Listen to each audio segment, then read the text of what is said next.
Don't try to force it. Waking briefly at night is normal. Avoid checking the clock since it spikes anxiety. If you're still wide awake after about 20 minutes, get out of bed and do something quiet in dim light, then return when sleepy. A slow breath or body scan anchor helps you settle.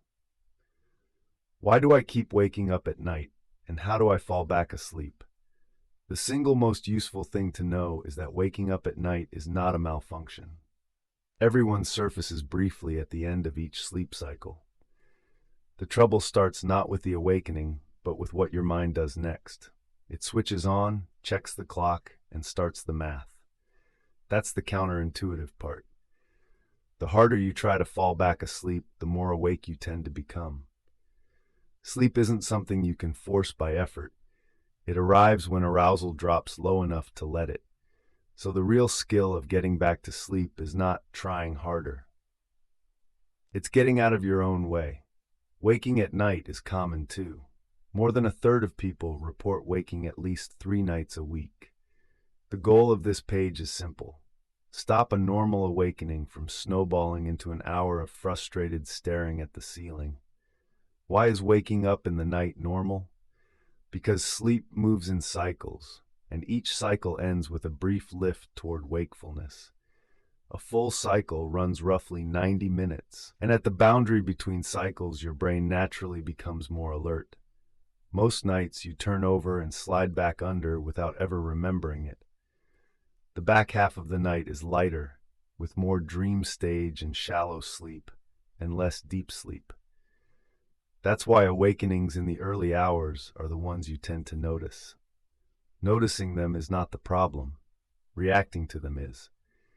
A night waking only edges toward insomnia when it happens often, stretches long enough to cost you real rest, and starts dragging on your daytime. An occasional 3 a.m. wake-up you drift back from is just sleep doing what sleep does. Why does checking the clock make it worse? Because the clock turns a neutral moment into a problem to solve. The instant you see 3:47, your brain runs the calculation. Hours lost, hours left. How wrecked tomorrow will be. That calculation is a worry, and worry raises arousal. Pre-sleep wakefulness has 2 measurable parts: a cognitive side, racing, planning, calculating, and a somatic side, a tense, revved-up body. Both are elevated in people who struggle to sleep. Clock watching feeds the cognitive side directly. So the first, almost embarrassingly simple rule: turn the clock away. If you can't see it, you can't do the math. What is the 20-minute rule, and why does it work? If you're lying awake and clearly wired, get out of bed after roughly 20 minutes, rather than fighting it in place. This comes from stimulus control, a core, evidence-based piece of cognitive behavioral therapy for insomnia, CBTI. The logic is about association. Your brain is a pattern matcher. If you spend long stretches awake, anxious, and frustrated in bed, the bed itself starts to signal, "This is where we lie awake." Stimulus control protects the opposite link, where bed means sleep. So when you're alert and stuck, you leave, do something quiet and dull in dim light, and come back only when drowsiness returns. Don't turn this into a stopwatch drill, though. That would just be clock watching with extra steps. Use your body as the gauge. Relaxed and drifting? Stay. Alert, tense, or irritated? Get up. CBTI, with stimulus control as one ingredient, is the recommended first-line approach for ongoing insomnia. A simple protocol for the next 3 a.m. Waking. When you waken, don't drift back within a minute or two. Try this. 1. Don't look at the clock. Decide this in advance tonight before bed. Turn it face down or out of view. 2. Tell yourself the true thing. This is normal. My body knows how to sleep. I don't have to make anything happen. 3. Anchor your attention. Breathe so the exhale is longer than the inhale, or run a slow body scan from your toes upward, noticing each part without changing it. This gives a busy mind one gentle job instead of letting it problem solve. 4. If you're still clearly wired after 20 minutes, get up, go to another room, keep the lights low, and do something calm and boring. No screens, no bright light, no stimulating tasks. 5.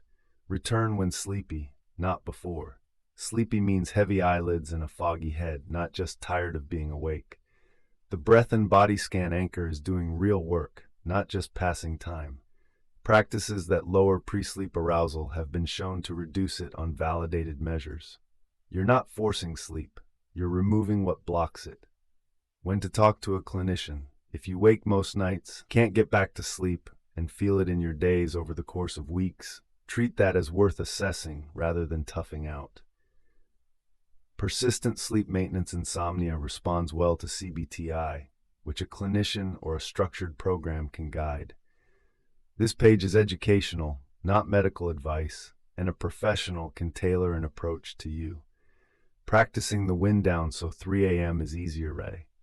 The anchor that settles you at 3 a.m. works best when it's already familiar.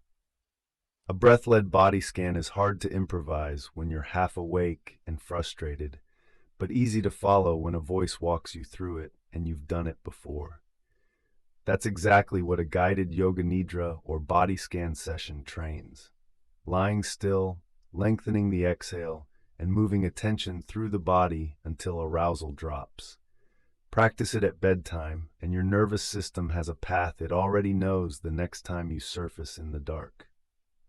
That is the short version. The full, sourced article and a free guided session to try tonight are linked in the description. Rest well.